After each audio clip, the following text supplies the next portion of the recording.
तो हम पढ़ रहे हैं एनिमल किंगडम।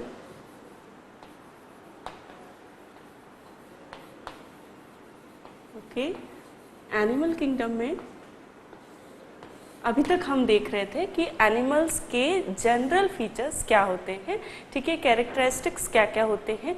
तो डिफरेंट एनिमल्स के डिफरेंट फीचर्स हमने देखे कि कुछ में कुछ रहता है, कुछ में कुछ नहीं रहता। जनरल फीचर्स हमने देखे। अब हम देखेंगे एनिमल किंगडम का क्लासिफिकेशन, ठीक है। तो क्लासिफिकेशन ऑफ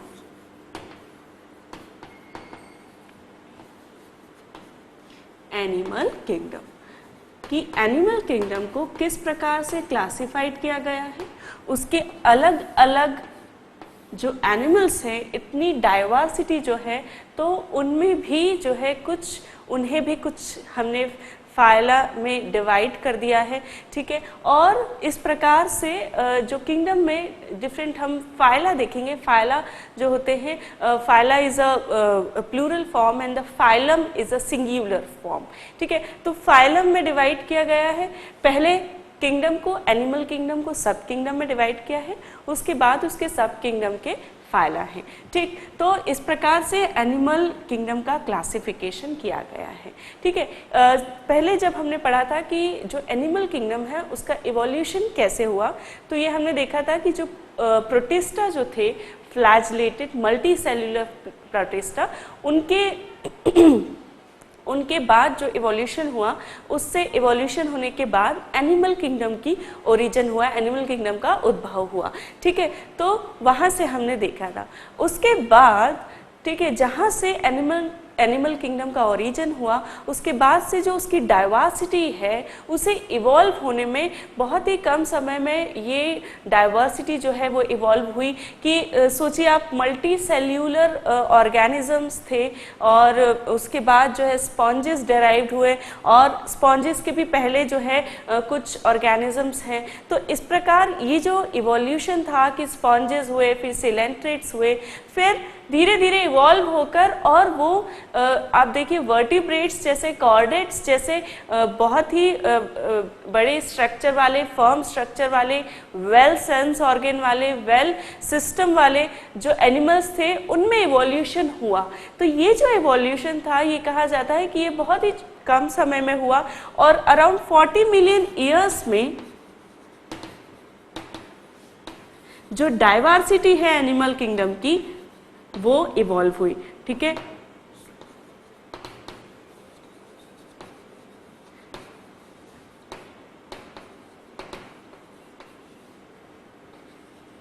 इवॉल्व्ड, ठीक है।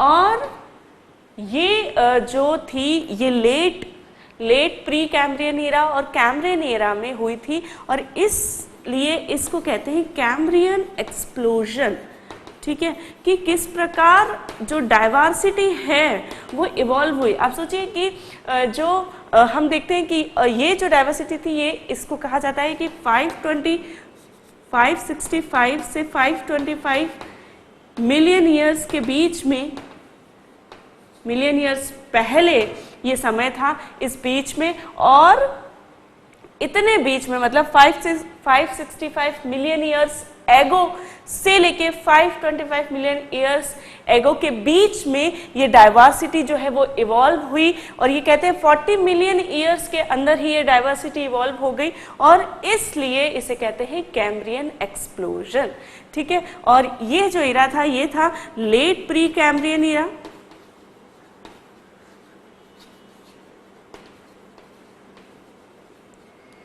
एंड कैम्ब्रियन एरा, ठीक है।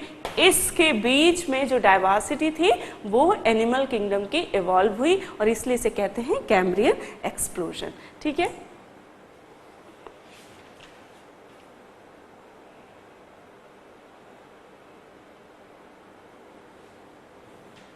ओके, अब हम देखेंगे कि सब किंगडम, जैसा कि मैंने आपको कहा था कि पहले सब किंगडम में डिवाइड किया है, और फिर उसके बाद उसके फाइलम होते हैं, ठीक है।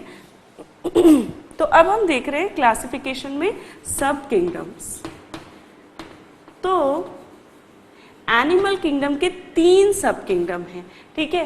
पहला जो है वो है मीजोजोआ सब किंगडम, दूसरा जो है वो है पैराजोआ सब किंगडम, और जो तीसरा जो है वो है यूमेटोजोआ किंगडम। ठीक है। तो ये जो तीनों सब किंगडम है, इसमें से पैराजोआ और यूमेटोजोआ हम यहाँ पर डिस्कस करेंगे। टोटल 35 फाइलम है, ठीक है, एनिमल किंगडम के, जिसमें से 11 जो है वो मेजर हैं। मेजर जो है वो 11 मेजर फाइलम है जो कि यहाँ पर हम डिस्कस करने वाले हैं। ठीक है। पैराजोआ जो होते हैं, पैराजोआ इसमें जो ऑर्गेनिजम्स आते हैं, ठीक है, इसके पहले I will draw a diagram जिसमें कि हम क्लासिफिकेशन देख सकें। ठीक है। ओके,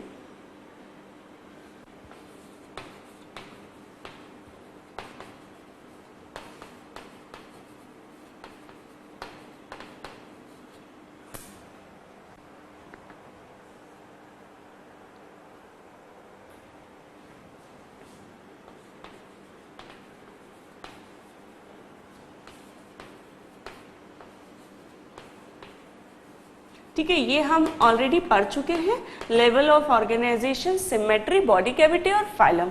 ठीक है, इन फीचर्स के अकॉर्डिंग हम इसका जो है किंगडम का क्लासिफिकेशन देखेंगे। तो एक मीजोजोआ, पैराजोआ, यूमेटोजोआ, इस प्रकार 3 होते हैं। ठीक है। Level of organization, cellular level, ठीक है, एसिमेट्रिकल, यूजुअली एसिमेट्रिकल। ठीक। बॉडी कैविटी जो है एसिलोमेट्स, और ये फाइलम आता है इसका पॉरीफेरा, पॉरीफेरा। ठीक है, पॉरीफेरा फाइलम। उसके बाद यूमेटोजोआ जो होता है उसमें टिश्यू और ऑर्गन सिस्टम। ठीक है, टिश्यू और ऑर्गन सिस्टम लेवल का होता है। इसमें जो सिमेट्री होती है, रेडियल और बाइलेटरल, 2 प्रकार की सिमेट्री पाई जाती है इसके ऑर्गेनिजम्स में। रेडियल में जो होते हैं वो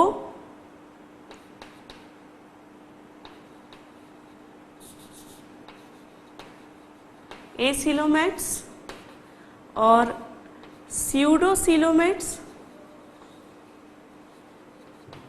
ठीक है।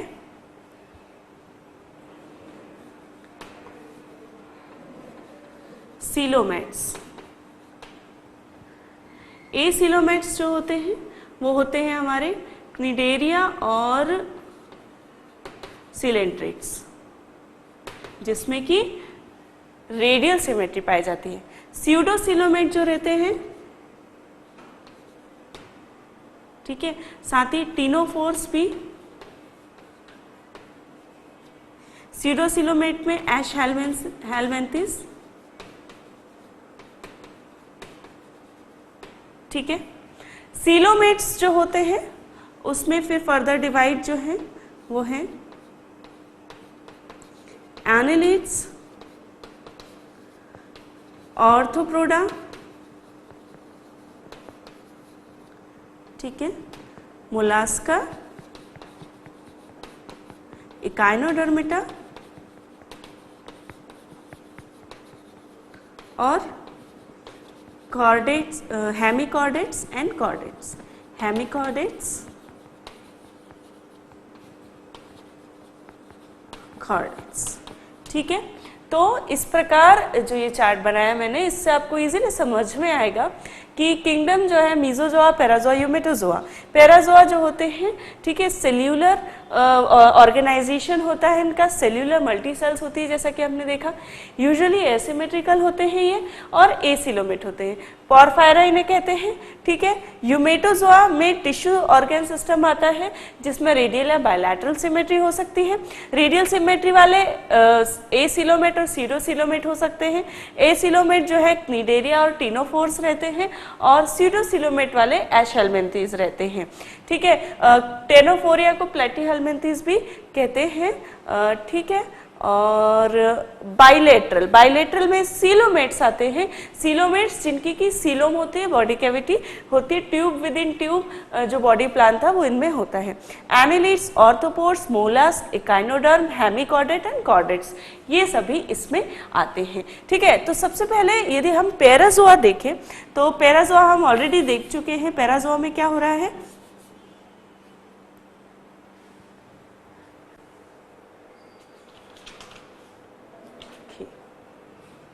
ठीक है। तो पैराजोआ जो है हम ऑलरेडी हमें दिख रहा है कि सेल्यूलर ऑर्गेनाइजेशन में होता है। इसमें जब हम इसके पॉइंट्स देखते हैं तो जो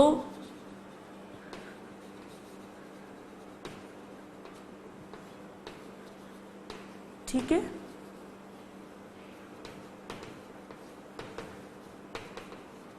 ठीक। तो जो पैराजोआ रहते हैं उनमें सेल्यूलर ऑर्गेनाइजेशन होता है, सेल लेवल का ऑर्गेनाइजेशन होता है, टिश्यू फॉर्म नहीं किए जाते, ठीक है, नो टिश्यू फॉर्मेशन, ठीक है, little cooperation between cell,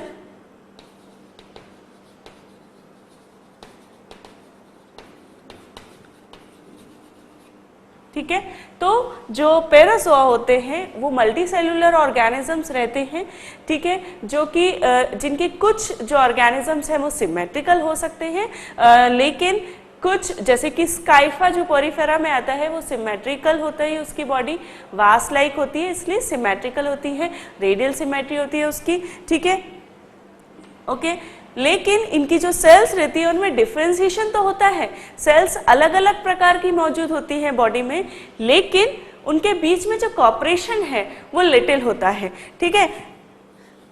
digestion जो रहता है वो इंडिविजुअल सेल करती है, ठीक है, ईच इंडिविजुअल सेल डज, ठीक है, हर एक सेल अपने लिए फूड को डाइजेशन करती है सेल्यूलर ऑर्गेनाइजेशन में, ठीक है। सेल डिफरेंशिएशन प्रेजेंट है लेकिन टिश्यू फॉर्मेशन नहीं होता, ठीक है, okay, little cooperation between cells. तो इस प्रकार जो पैराजोआ होते हैं, ठीक है, मल्टी सेल्स होते हैं लेकिन सेल डिफरेंशिएशन नहीं होता, नो बॉडी कैविटी, कोई बॉडी कैविटी नहीं होती है, और ठीक है, फाइन। इसके अंदर पैराजोआ जो रहते हैं इसके अंदर एक ही फाइलम है, ठीक है, one phylum only and that is called one phylum that is called Porifera.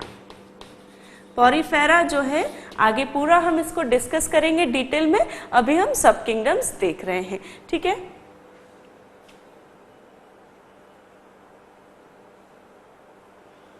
Okay, एक और खास बात है कि ये जो ऑर्गेनिजम्स रहते हैं ये नॉन मोटाइल रहते हैं, यूजुअली ये सेसाइल होते हैं। सेसाइल मतलब कि परमानेंटली एक जो सरफेस है उससे अटैच रहते हैं पूरी लाइफ, ठीक। तो पैराजोआ हमने देखा सब किंगडम जिसमें कि एक ही फाइलम है पोरीफेरा, जिसको कि हम आगे डिटेल में डिस्कस करने वाले हैं। अब आता है यूमेटोजोआ। यूमेटोजोआ जो रहते हैं उसमें टिश्यू फॉर्मेशन होता है, टिश्यू फॉर्मेशन, ठीक है, और टिश्यू फॉर्मेशन होता है, ठीक है। सिलेंट्रेट्स जो होते हैं, एसिलोमेट्स जो होते हैं जिनमें की बॉडी कैविटी नहीं होती, वो सिलेंट्रेट या निडेरिया और टिनोफोर्स होते हैं, ठीक है। और बाकी जो सभी ऑर्गेनिजम्स होते हैं उनमें बॉडी कैविटी प्रेजेंट रहती है,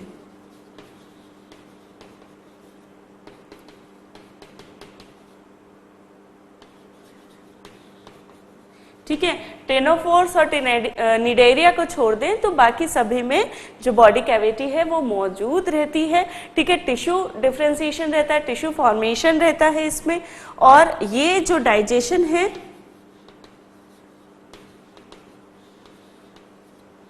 बाय वन सिस्टम ठीक है, या तो बॉडी कैविटी या एक ऑर्गन सिस्टम के द्वारा डाइजेशन किया जाता है, ठीक। और ये जो सभी जीव होते हैं ये यूजुअली मोटाइल होते हैं, ठीक है। अच्छा, ये जो यूमेटोजोआ है इसे हमने इस प्रकार डिवाइड किया गया है, Cnidaria, टिनोफोर, एशहेलमिंथेस, एनिलीड, arthropod, mollusc, echinoderm, hemichordate और कॉर्डेट। कॉर्डेट्स जो रहते हैं, कॉर्डेट्स में नोटोकॉर्ड रहती है। नोटोकॉर्ड जो रहती है वो एक प्रकार का स्ट्रक्चर होता है, और जो कि जो कॉर्डेट्स रहते हैं उनके सभी एम्ब्रियो में ये नोटोकॉर्ड प्रेजेंट रहती है, और इसलिए इस नोटोकॉर्ड के प्रेजेंस के कारण इन्हें कॉर्डेट कहा जाता है। और बाकी सभी जो ऑर्गेनिजम्स रहते हैं उन्हें इनवर्टिब्रेट कहा जाता है। लेकिन इनवर्टिब्रेट इसलिए कहते हैं क्योंकि उनमें वर्टिब्रल कॉलम नहीं रहता, ठीक है, invertebrate. But this terminology is not proper in some way, because chordates में जो दो सब क्लासेस हैं जो कि हैं hemichordate, not hemichordate, urochordate and cephalochordate, ये जो दो ऑर्गेनिजम्स रहते हैं इस क्लास के, उनमें वर्टिब्रल कॉलम नहीं होता, but still they are called vertebrates. तो this terminology is not proper, but the all other are called invertebrates, ठीक है, फाइन। तो ये हमारा हो गया यूमेटोजोआ। यूमेटोजोआ में ओके फाइन। सो कोई और पॉइंट्स जो हैं वो हम देख रहे हैं कि कुछ और तो नहीं रह जाए इसमें। तो यूमेटोजोआ में ठीक है, एक और बात की जो सीलेंट्रेट्स रहते हैं उनमें टिश्यू लेवल का ऑर्गेनाइजेशन रहता है, और उनके अलावा जो बाकी सभी रहते हैं, ठीक है, जो सीलेंट्रेट्स हैं या कहे निडेरिया जो ग्रुप रहता है उसमें खाली टिश्यू लेवल का ऑर्गेनाइजेशन है, बाकी सभी ऑर्गेनिजम्स जो हैं उनमें ऑर्गन सिस्टम लेवल का ऑर्गेनाइजेशन मौजूद रहता है, ठीक है। मोस्ट ऑफ द ऑर्गेनिज्म यूमेटोजोआ के जो रहते हैं दे आर मोटाइल, ठीक है। और एक और बात है कि जो कॉर्डेट और नॉन कॉर्डेट की हमने बात देखी कि वर्टिब्रेट्स और इनवर्टिब्रेट्स, तो 99% जो ऑर्गेनिजम्स हैं एनिमल किंगडम के वो इनवर्टिब्रेट होते हैं, और only 1% organisms are vertebrate.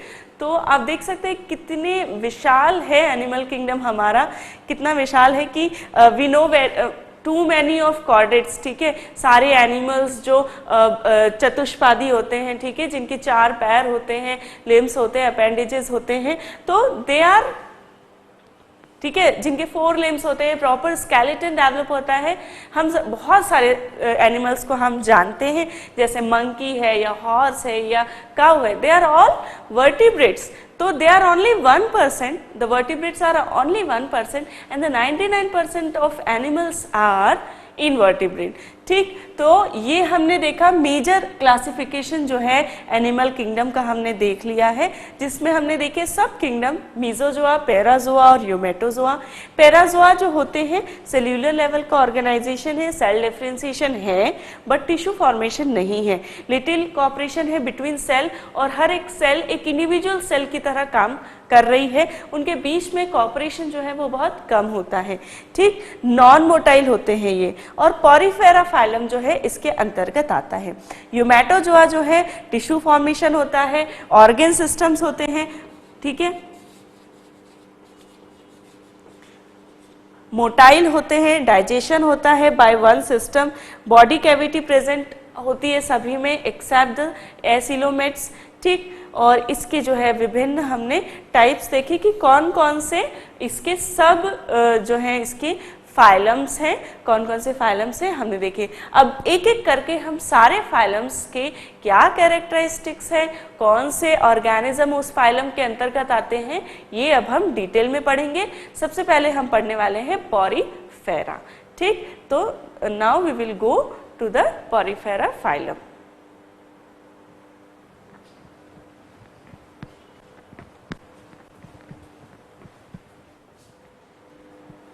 Okay friends, अब हम पढ़ रहे हैं फाइलम पॉरीफेरा, जो कि फर्स्ट फाइलम है।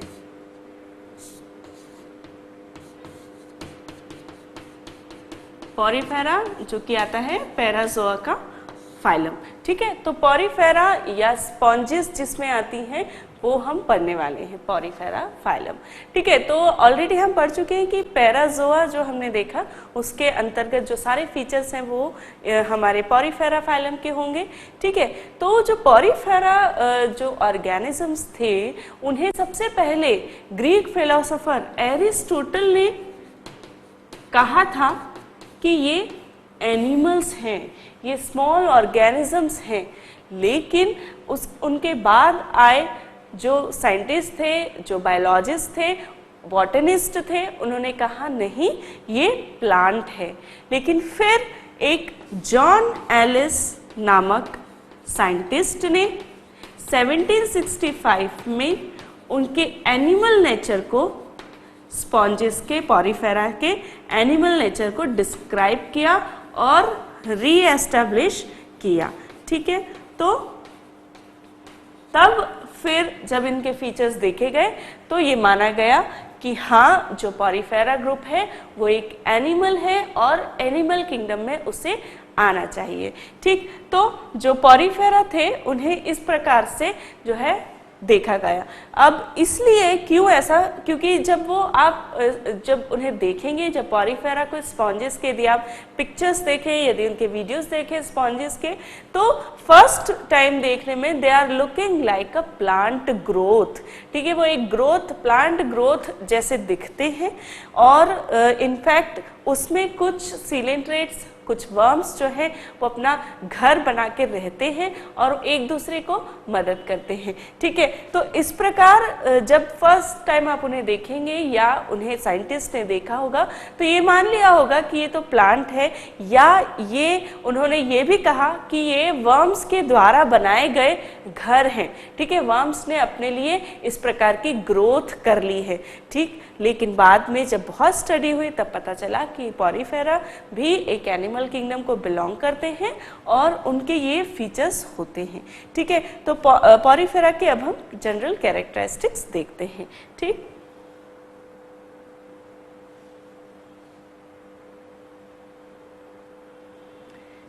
ठीक है, तो हमने अभी देखी हिस्ट्री, अब हम देख रहे हैं जनरल कैरेक्टरिस्टिक्स।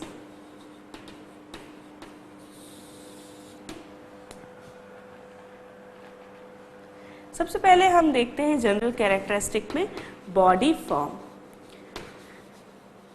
ठीक है, they are apparently lifeless organisms, और क्या होता है कि उसमें कोई नर्वस सिस्टम नहीं होता और इसलिए वो किसी स्टिमुलाई को रिएक्ट नहीं करते और इसलिए उस प्रकार से देखने पर, और साथ ही साथ वो सेसाइल होते हैं, वो हमेशा सरफेस से सबस्ट्रेटम से जुड़े हुए रहते हैं, इसलिए भी जो है दे आर नॉन मोटाइल और इसीलिए वो they are look like a plant.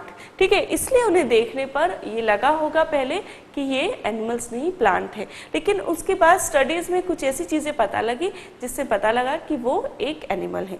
सबसे पहले बॉडी फॉर्म यदि हम देखें तो इसकी जो एक यूजुअली जो है ये एक वैरायटी है जो कि वास लाइक होती है। ठीक है, स्काइफा जो वैरायटी है इसकी वो एक वास लाइक होती है और बाकी जो यूजुअली इसके शेप्स हैं वो इरेग्युलर होते हैं या ग्लोब्यूलर हो सकते हैं। ठीक है, तो इस प्रकार इरेग्युलर ग्लोब्यूलर मासेस होते हैं ये, और इनका कोई डेफिनाइट शेप हमें नहीं दिखता। ठीक है, सिर्फ एक स्काइफा जो है वो कि वास लाइक हमें दिखता है, बाकी सभी के शेप इरेग्युलर हो सकते हैं, ग्लोब्यूलर मासेस हो सकते हैं। ठीक, बॉडी फॉर्म हमने देखा, उसके बाद सिमेट्री यदि हम देखें, ऑर्गेनाइजेशन देखते हैं तो ऑलरेडी मैं बता चुकी हूँ सेल्यूलर लेवल का ऑर्गेनाइजेशन है। ठीक है, सेल डिफरेंशिएशन होता है इसमें, लेकिन टिश्यू नहीं बनते, नो टिश्यू फॉर्मेशन, और they coordinate little with each other. ठीक है, इंडिविजुअल सेल जैसे एक्ट करती हैं इसकी सेल्स, ऑर्गेनाइजेशन जो है सेल्यूलर लेवल का होता है इनमें। ठीक, सिमेट्री यदि देखी जाए पॉरफायरा ग्रुप की तो जो जैसा कि मैंने बताया जिनका स्ट्रक्चर वास लाइक होता है, सिर्फ वो जो है रेडियल स्काइफा जो है रेडियल सिमेट्री शो करते हैं, बाकी अदर जो हैं वो एसिमेट्रिकल होते हैं। ठीक ठीक है।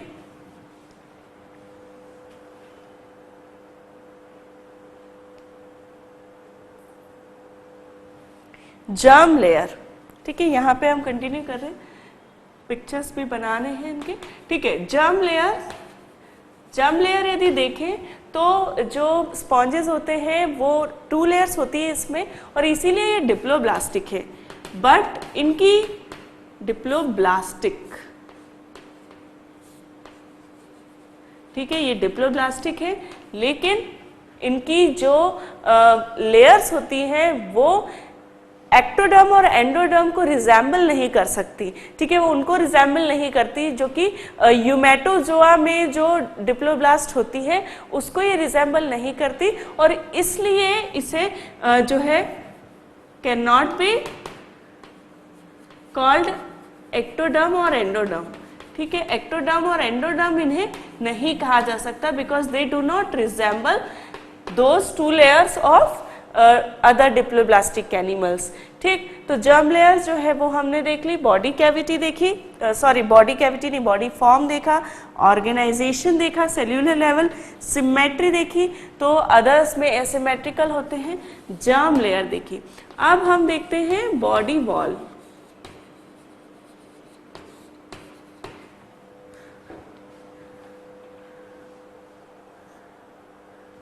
Okay, and one more, head और एपेंडेजेस यदि हम देखें तो एब्सेंट होते हैं। ठीक है, इसमें कोई हेड नहीं होता, कोई जो है फ्रंट एंड और रेयर एंड टाइप्स इसमें, जैसा कि हमने देखा था, जिनमें cephalization is a feature of animal kingdom, तो इसमें हेड नहीं होता और एपेंडेजेस भी नहीं होते।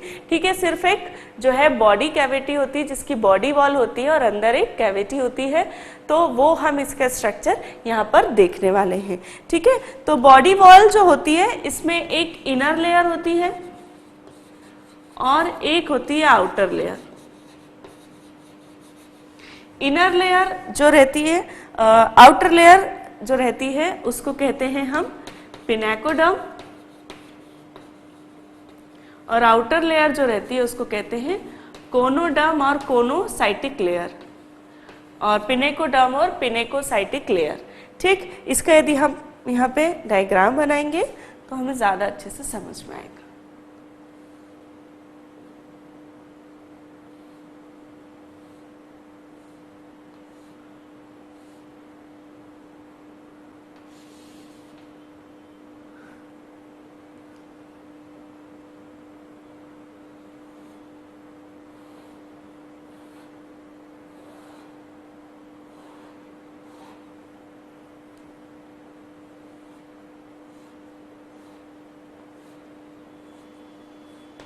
ठीक है,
ठीक।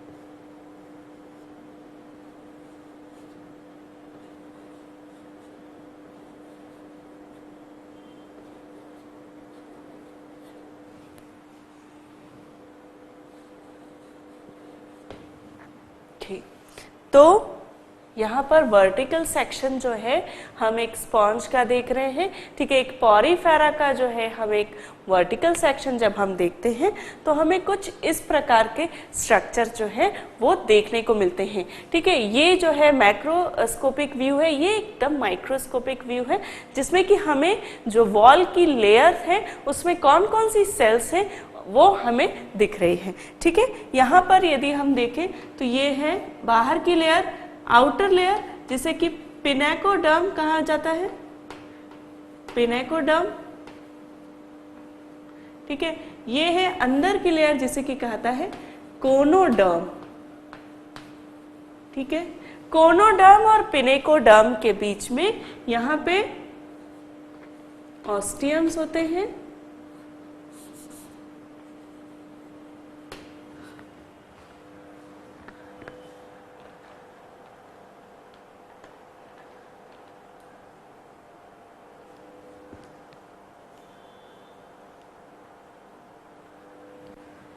ठीक है। ये जो ऑस्टियम होते हैं इसे डर्मल ऑस्टिया भी कहते हैं, डर्मल ऑस्टिया, ठीक है। और जब ऊपर की जो ओपनिंग होती है उसे ऑक्यूलम कहते हैं, ठीक है। तो ये जो है ये हमने इस प्रकार इसकी लेयर्स देखी। अब जब हम बॉडी वॉल देख रहे हैं तो इनर लेयर जिसे कि कोनोडर्म कहा गया है और आउटर लेयर जिसे कि पिनेकोडर्म कहा गया है वो यहाँ पर देख सकते हैं आप, ठीक। तो सबसे पहले जब हम पिनेकोडर्म देखते हैं, पिनेकोडर्म में दो प्रकार की सेल होती हैं, पिनेकोसाइट जो कि फ्लैट सेल्स होती हैं, ठीक है, और दूसरी होती है पोरोसाइट, ठीक है। यहां पे ये देख रहे हैं आप, ये जो सेल है ये है पिनेकोसाइट और ये जो है ये है पोरोसाइट,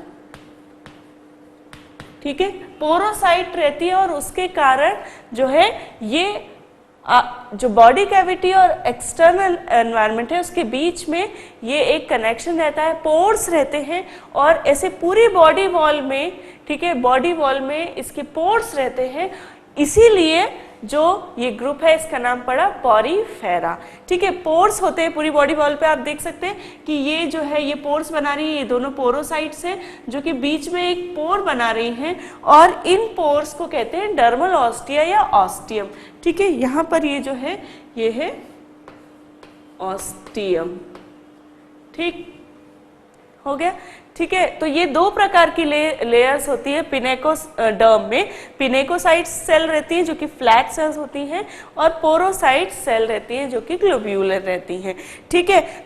दूसरी जब इनर लेयर हम देखते हैं जिसे कि हमने कहा है कोनोसाइटिक लेयर या कोनोडर्म, ठीक है। कोनोडर्म में जो है एक सेल रहती है जिसे कहते हैं कोनोसाइट्स,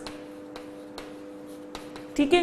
तो ये जो आप देख रहे हैं ब्लू कलर से मैंने जो बनाई है ये है कोनोसाइट्स और कोनोसाइट्स जो रहते हैं ये फ्लैजेलेटेड सेल्स रहती हैं। आप देख सकते हैं यहाँ से एक हेयर लाइक प्रोजेक्शन निकल रही है सारी सेल्स में, इसे फ्लैजला कहते हैं और ये जो कोनोसाइट्स रहती हैं इन्हें कॉलर सेल्स भी कहते हैं, ठीक है, कॉलर सेल्स, ठीक है, तो ये हो गई कोनोसाइट जो कि इनर लेयर में है। अब पिनेकोडर्म और कोनोडर्म, इनके बीच में एक स्पेस होता है, ठीक है, जिसमें एक जिलेटिनस मटेरियल होता है और उस जिलेटिनस मटेरियल को कहते हैं मीजोहाइल और मीजोकाइम। मीजोहाइल और मीजोकाइम, ठीक है। ये जो मीजोहाइल या मीजोकाइम रहता है एक जिलेटिनस मटेरियल होता है और ये जिलेटिनस मटेरियल में कुछ सेल्स होती हैं, ठीक है। ये जिलेटिनस मटेरियल में दो प्रकार की चीजें होती हैं, एक तो अमीबोसाइट्स रहती हैं, ठीक है, अमीबा लाइक सेल्स होती हैं और ये डिफरेंट टाइप की हो सकती है अमीबोसाइट्स, ठीक है, डिफरेंट टाइप की हो सकती है, जैसे थीजोसाइट्स, ठीक है, स्क्लेरोब्लास्ट, स्पॉन्जियोसाइट्स या स्पॉन्जियोब्लास्ट, ठीक है, और क्रोमोब्लास्ट, इस प्रकार आर्कियोसाइट्स। तो इस प्रकार की जो ये अमीबोसाइट्स रहती हैं ये मीजोहाइल या मीजोकाइम में रहती है, इन बिटवीन रहती है। आप देख सकते हैं ग्रीन कलर से जो मैंने बनाई है ये है अमीबोसाइट्स, ठीक है, अमीबोसाइट्स रहती है, ग्रीन कलर से मैंने यहाँ पे बनाई है, दीज आर अमीबोसाइट्स, ठीक है। ये जो अमीबोसाइट्स होती हैं ये डिफरेंट फंक्शंस करती हैं जो कि हम आगे देखेंगे, इनका जो है अमीबोसाइट्स का जिक्र होगा कि ये वाली सेल ये काम करती है, ठीक है। उसके बाद ये जो मीजोहाइल या मीजोकाइम रहता है, ठीक है, मीजोकाइल या मीजोहाइल जो रहता है इसमें एक और क्या रहता है स्ट्रक्चर, स्पिक्यूल्स रहते हैं, ठीक है, स्पिक्यूल्स रहते हैं। यहाँ पर आप देख सकते हैं ये जो मैंने स्पिक्यूल्स जो हैं ये बनाए हैं, ठीक है, वाइट कलर से बनाने की कोशिश की, तो these are known as spicules. और ये जो स्पिक्यूल्स है एक प्रकार का स्केलेटन फॉर्म करते हैं स्पॉन्जेस में और ये सिलिशिया या कैल्शियम से बने हुए रहते हैं, तो कैल्केरियस और सिलिशियस हो सकते हैं, ठीक है, ठीक। तो ये इस प्रकार जो बॉडी वॉल है इसमें तीन जो है दो लेयर्स होती है, इनर और आउटर। इनर और आउटर के बीच में मीजोहाइल या मीजोकाइम होता है, जिलेटिनस मटेरियल होता है, ठीक है। और जो ये स्पिक्यूल्स रहते हैं, ठीक है, ये स्पिक्यूल्स के अलावा जो है फाइबर्स भी हो सकते हैं, फाइन फाइबर्स हो सकते हैं जो कि सिलिशियस फाइबर्स हो सकते हैं, ठीक है। ये जो स्पिक्यूल्स होते हैं ये एक अमीबोसाइट रहती है, स्क्लेरोब्लास्ट, उनके द्वारा जो है बनाए जाते हैं, ठीक है, फॉर्म बाय स्क्लेरोब्लास्ट, ठीक है। इसके अलावा इसमें फाइन फाइबर्स हो सकते हैं और ये जो फाइबर्स रहते हैं ये स्पॉन्जियम्स कहलाते हैं और ये स्पॉन्जियम्स जो रहते हैं ये बनाए जाते हैं स्पॉन्जियोब्लास्ट अमीबोसाइट के द्वारा, स्पॉन्जियोब्लास्ट, ठीक है। तो ये जो स्ट्रक्चर है ये डिफरेंट स्ट्रक्चर रहते हैं इसमें जो कि स्केलेटन फॉर्म करते हैं, ठीक है। तो ये हो गई हमारी जो पॉरीफेरा है इसकी बॉडी वॉल। इसके मेन जो स्ट्रक्चर है वो हमने देखे कि जो ऑस्टियम है वो किसके द्वारा बन रहा है, वो हमारी पोरोसाइट्स के द्वारा बन रहा है। ये देखिए ये भी पोरोसाइट है, यहाँ पे पोरोसाइट है और ये पोरोसाइट जो है ये जो बना रही है जो कि आउटर एक्सटर्नल एनवायरनमेंट से कनेक्शन बना रही है जो कि ऑस्टियम कहला रहा है, ठीक है। इसके बाद एक ओपनिंग होती है, ठीक है, बॉडी वॉल में जो आउटर ओपनिंग रहती है वो ऑक्यूलम कहलाती है, ठीक है। बॉडी वॉल में जो ओपनिंग रहती है वो ऑक्यूलम कहलाती है, ठीक, ओके। तो ये हमने देखी इसकी लेयर। पोरस होता है पूरा ही, जो स्पॉन्जेस रहते हैं वो पोरस होते हैं क्योंकि जो पोरोसाइट्स रहती हैं वो उन्हें पोरस बनाती हैं, ठीक। तो ये अपने पढ़ी बॉडी वॉल और अब हम देखेंगे बॉडी कैविटी।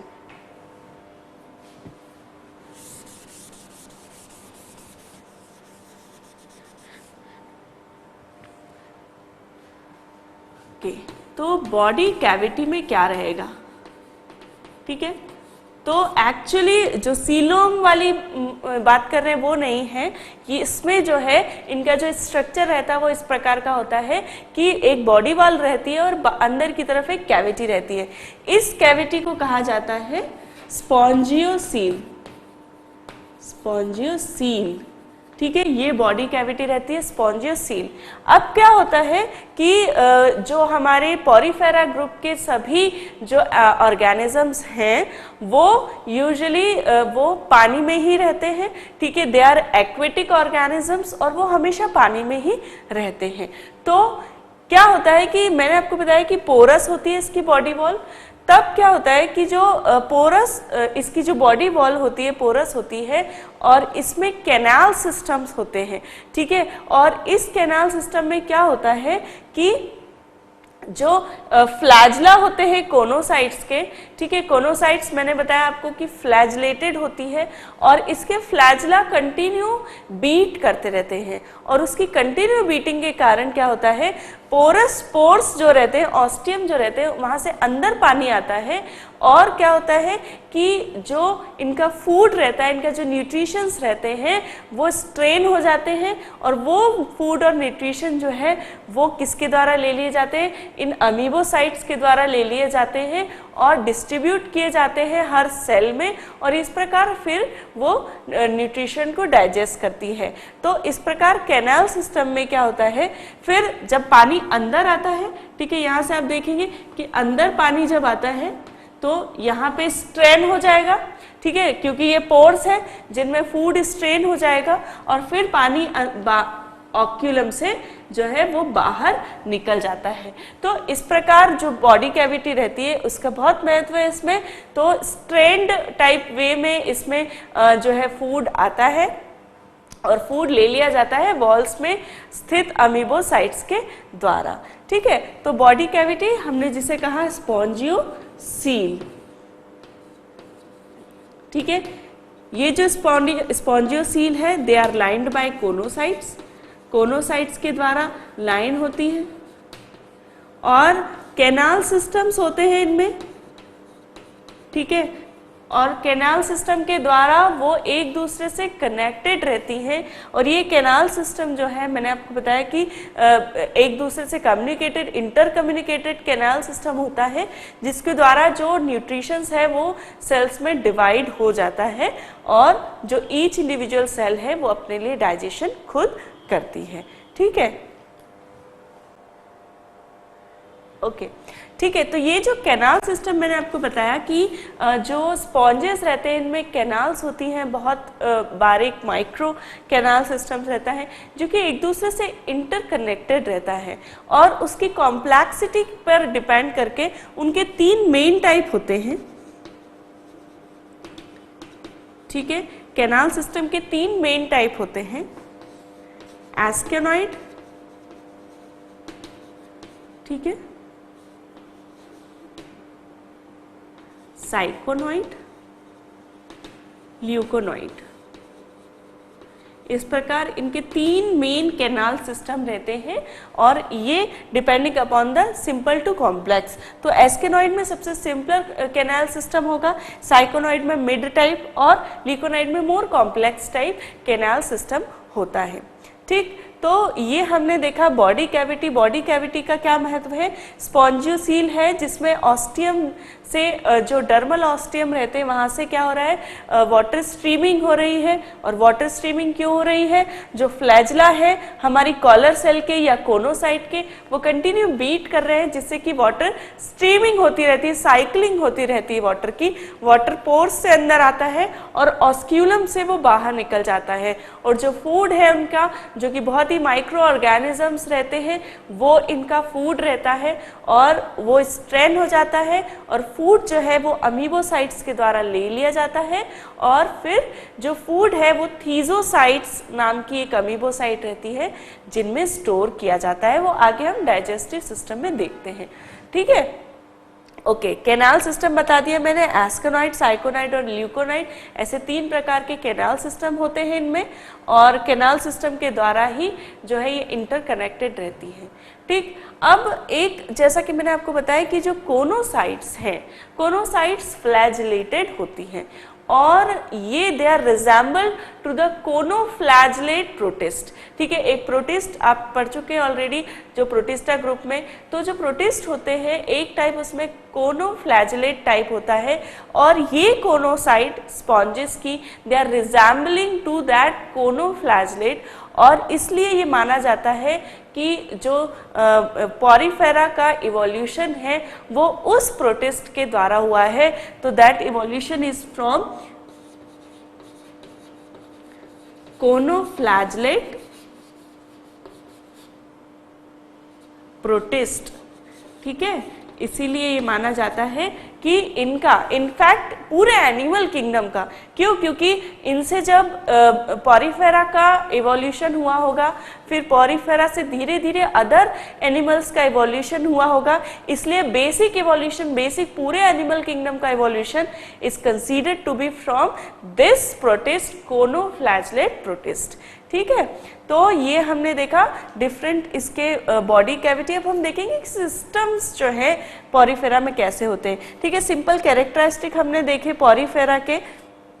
ठीक है, जिसमें हमने देखा, ठीक है, जिसमें हमने देखा बॉडी फॉर्म देखा, ऑर्गेनाइजेशन देखा, सिमेट्री देखी, जर्म लेयर देखा, ठीक है, हेड एंड एपेंडेजेस देखा और बॉडी वॉल देखी, और फिर हमने देखी बॉडी कैविटी। इस प्रकार से they are all the general features of porifera phylum. अब हम देखेंगे कि सिस्टम्स के क्या कैरेक्टरिस्टिक्स है पॉरीफेरा के इन द नेक्स्ट।